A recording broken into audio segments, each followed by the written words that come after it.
अभिनेता सैफ अली खान यांच्यावरती हल्ला करणाऱ्याला आरोपीला ठाण्यातील कासरवाडी लेबर कॅम्पमधून अटक केलेली आहे। त्यापुढील तपास आता मुंबई पोलीस करत आहे। गेल्या काही दिवसांपासून त्याच्या शोधामध्ये 30 ते 40 पथकं ते मुंबईमध्ये आणि इतरत्र हलवण्यात आली होती। मात्र सध्या तरी पाहायला गेलं तर त्या आरोपीला अटक करण्यात आलेली आहे। आपल्यासोबत जोडले गेले आहेत भाजप नेते किरीट सोमय्याजी, काय सांगाल? एकंदरीत आरोपीला अटक करण्यात आलेलं आहे, त्याचं नाव बदलून तो राहत होता। एकंदरीत पुढील प्रक्रिया, आता पुढील तपास जो आहे तो मुंबई पोलीस करत आहे। मी पोलिसांना धन्यवाद देतो, कौतुक करतो।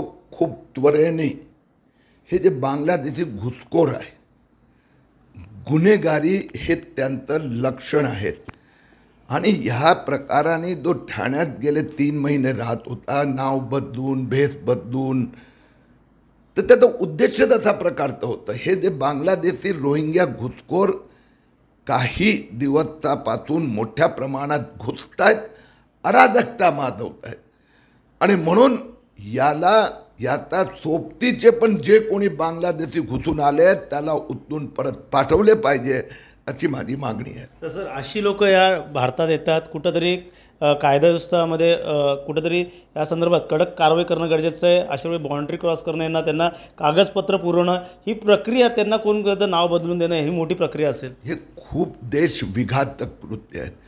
पण काय झालं, महाराष्ट्रात गेले वर्षभर वोट जिहाद, तर वोट जिहादच्या नावाने अशा प्रकारचे बांगलादेशी रोहिंग्या घुसखोरांना प्रोत्साहन दिले जाते, त्यांना खोटे जन्म ते दाखले दिले जातात, ह्यांना मतदार यादीत, आणि त्यासाठी मदत कोण करते? हे मोठे मोठे राजकीय पक्ष। आपल्याला माहीत आहे की काँग्रेस असो, उद्धव ठाकरे सेना असो, हे यांचं समर्थन करत असतात। ठाण्यात हा जिथे राहत होते तिथले शरद पवार NCPचे नेते जितेंद्र आव्हाडांनी तर परवा ट्विट केलं आणि म्हणून मी आवाहन करतो की या लोकांनी वोट बँक बनवून बांगलादेशी रोहिंग्यांना पाहू नये। देशविघातक शक्ती आहेत, त्यांना परत बांगलादेश पाठवलंच पाहिजे। मात्र असंही विरोधकांना बोललं जातं कुठेतरी जातीचं राजकारण करायला सुरुवात केली आता सत्ताधाऱ्यांनी या निमित्त। हो, सरळ आहेत ह्यात देशद्रोही आणि देशभक्त। हे बांगलादेशी आणि रोहिंग्या तुम्हाला मत देणार म्हणून तुम्ही त्यांना अशा प्रकाराने वाचवण्याचा प्रयत्न करणं हे देशाचं हिताचं नाही आहे। मी आज स्वतः याचा पाठपुरावा करीत आहेत, तिथे जाऊन त्या वस्तीची पण भेट घेणार। मात्र पाहायला गेलं तर तुम्ही म्हणतात वस्तीची भेट जा, अशा अनेक वस्ती जिथे आहेत त्या ठिकाणी पोलीस असेल, यंत्रणा सरकार असेल, त्यावर कशा प्रकारे नियंत्रण मिळवणं गरजेचं। असे लोक घुसखोरी करून अशा ठिकाणी लपतात, त्याला कुठेतरी मोठ्या प्रमाणात कारवाई करणं गरजेचं। मी तर मुंबई पोलीस आयुक्तांचं कौतुक करतो की गेले काही दिवसात ज्या प्रकाराने आक्रमक मोहीम राबवली आहे, 100हून अधिक बांगलादेशींना धरून परत पाठवले जात आहेत। हजारो बांगलादेशींना रवाना केलं पाहिजे।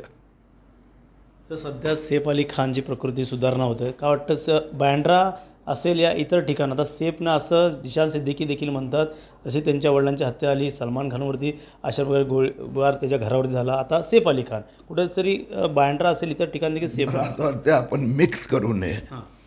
सलमान खानचा विषय गेले 20 वर्ष चालला आहे, तो एक वेगळंच प्रकरण आहे, त्याला कोणी समर्थन करू शकत नाही। सैफ अली खानची जी घटना झाली आहे, आता आरोपी हातात आला आहे, आता पाहूया काय त्याचा मागचा उद्देश आहे, तो कसा घुसला। तिसरी गोष्ट तर वास्तविकता आहे, तो बांगलादेशी आहे, घुसखोर आहे, कारवाई तर होणार। नक्कीच हे होतं किरीट सोमय्या, त्यांनी सांगितलं की अशा प्रकारचे जे घुसखोरी आहेत त्यांच्यावरती नक्कीच कारवाई होणार या संदर्भात त्यांनी सांगितले। मात्र आता ज्या ठिकाणी आरोपीला अटक केली त्या ठिकाणी देखील आता ते कूच करणार असल्याचं त्यांनी सांगितलेलं आहे। त्यामुळे अथर्व गणेश स्वरा, TV9 मराठी, मुलुंड।